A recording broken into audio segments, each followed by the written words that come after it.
Today we're gonna make something fun, Einkorn macadamia nut chocolate chip cookies. It's a recipe I've been playing around with and I hope you enjoy it. It's one of my new favorites. So first we're gonna start with 1 stick of room temperature butter. It's very important that all of your ingredients when you're baking are room temperature. They'll incorporate better. You're working hard to get your butter at room temp, so you don't want to go ahead and put something else cold on top of that. Like almond butter, I keep almond butter in the fridge. So, I mean, I would want to set that out along with eggs and the butter at the same time to make sure that everything is room temp before you start. So we're gonna go ahead and put 1 stick of butter into the mixing bowl. And I know I've talked about this before, but I just wanted to show you, if you could see, just how much butter is left on, especially these sticks. I get the grass-fed, truly grass-fed it's called, most of the time, not all of the time. But for some reason, there's a lot of butter left on this wrapper, and you can use it for so many things. It's great for greasing a pan, and it's saving a little bit extra. Every little bit helps. Okay, I have 1 cup of sugar. I'm gonna go ahead and add that to my stick of butter. And I've also showed this before. This is a handy gadget with rubber spatula on both sides. So there's no need to stop your bowl and scrape it down. This works excellent. You can get it on Amazon. You can check mrmixer.store, which is an excellent place for any KitchenAid product.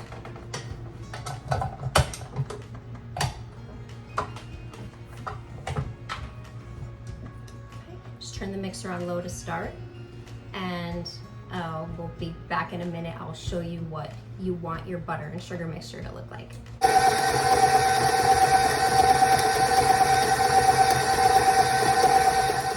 Going to crack 2 eggs. So thankful for the chickens for laying these eggs.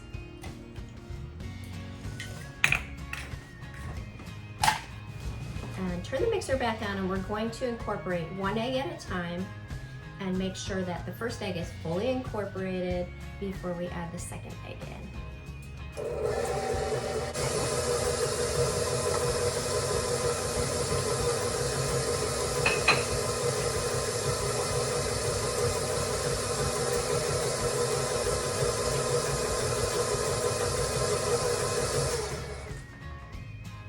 What I have here is 1/4 cup of almond butter. There's nothing else in it. It's just roasted almonds. So I do keep it in the fridge, and that's why I was saying it's important to let it sit out at room temp before using it. And this just adds like another depth of flavor to the cookie. It's so delicious.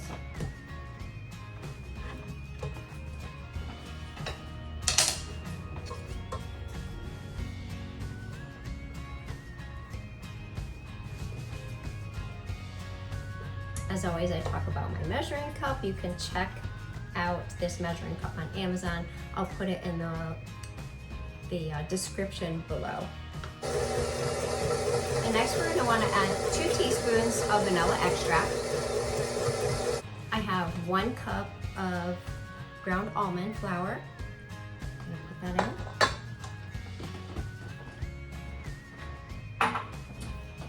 in. And a few minutes ago, I ground up some fresh einkorn berries in my Vitamix. So I just wanted to show you. I get my einkorn berries from Azure Standard. I usually get them in a bigger bag than this. This is what they look like.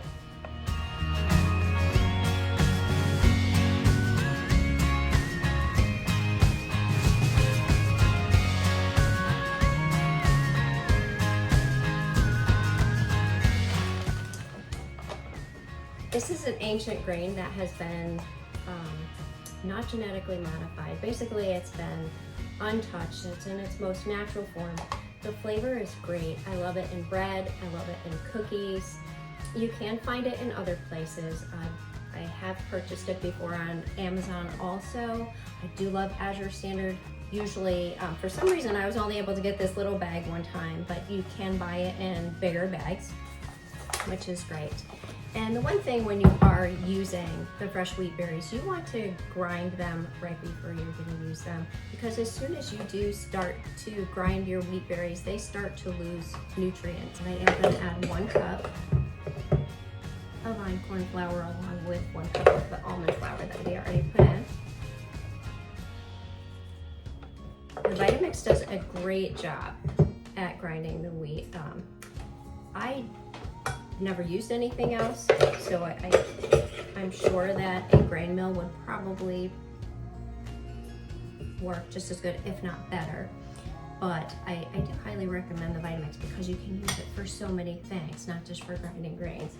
I do use the Vitamix at least 3 or 4 times a week. In the summer I use it even more often than that.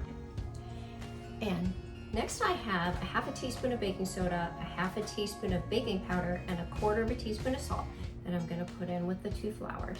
And we're just going to slowly mix that.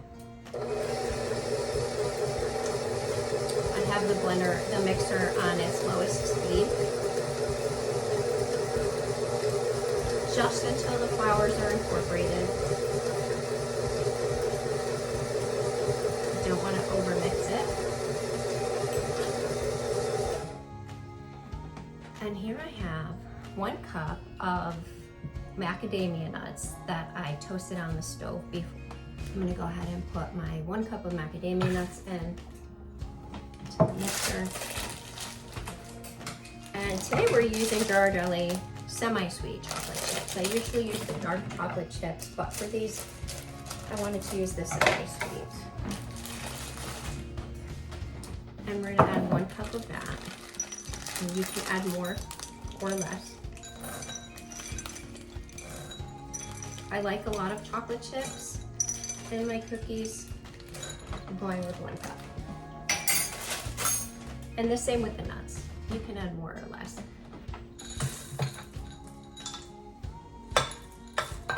I'm just going to stir those in with the mixer on its lowest setting. So our cookie dough has come together nicely.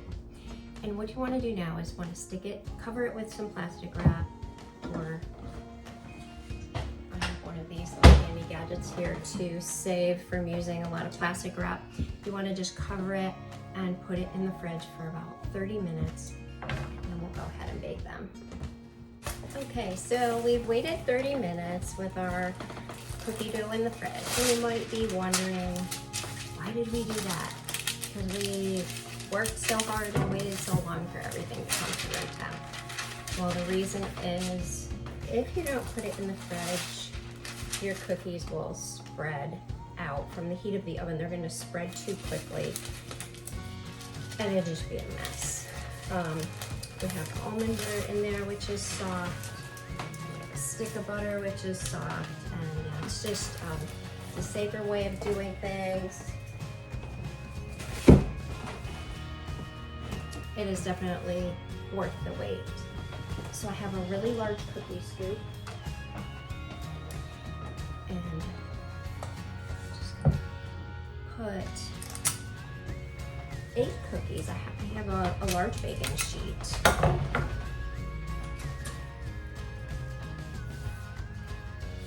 Sorry, I don't know the measurements of this, but I do want to tell you. So my baking sheet is 21 by 15. So because they're large, I'm only going to put 8 cookies on. If you have the smaller one, I would say just go for 6 cookies. And you can make them smaller. You don't have to make them this big. I believe that this is 2 tablespoons. I'll check that information for you in a minute also. You can make them smaller. You'll probably want to cut down a little bit on the cooking time if you do go ahead and make them smaller. So watch for that also. Don't want them to burn.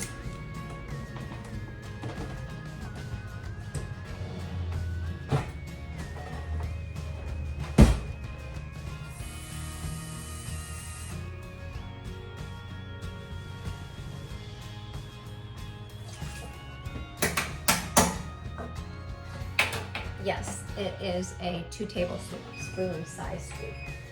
Sometimes I use it to make meatballs, to fill muffin cups, to fill cupcake tins. I really do use it often, so it's worth the investment if you want to make some larger cookies. We're going to stick these in the oven for about 13 minutes. You do want to watch the time again. Usually I start checking them around 10 or 11 minutes. Okay, I let them hang out and cool here for a couple of minutes. Makes it easier to transfer them through the cooling rack. They smell so good. And one thing I didn't mention, at least I don't think I mentioned it, is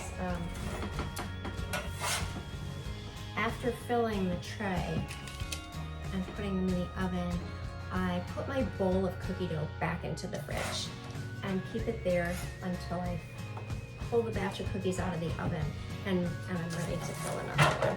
So I also wanted to show you just how large of a cookie that this does make. Yeah, it's about a 4-inch cookie that 2 tablespoon scoop will make. It's a really good sized cookie. So I pulled the second batch out of the oven and I did go ahead and put 5 on this pan instead of 6. I was afraid they were going to be a little bit too close, but I could have put 6 on. And I hope you enjoy this recipe. I hope you try it. If you haven't tried einkorn grains, I hope you try that. You can get einkorn grains already ground. That's another option. These cookies are just so delicious. The combination of the einkorn and the almond flour just gives them such a great nutty flavor. The almond butter makes them a little bit chewy. We'll go ahead and crack one open for you. And of course, who doesn't like a slightly gooey chocolate chip cookie? The outside is nice and crisp. They're so delicious. For the full recipe and instructions, you could go to simplyeatathome.com and read my blog. And please subscribe to my channel, like my page. If you check out my Facebook page, please subscribe to that. I really appreciate you guys. Thank you for watching. Have a great day.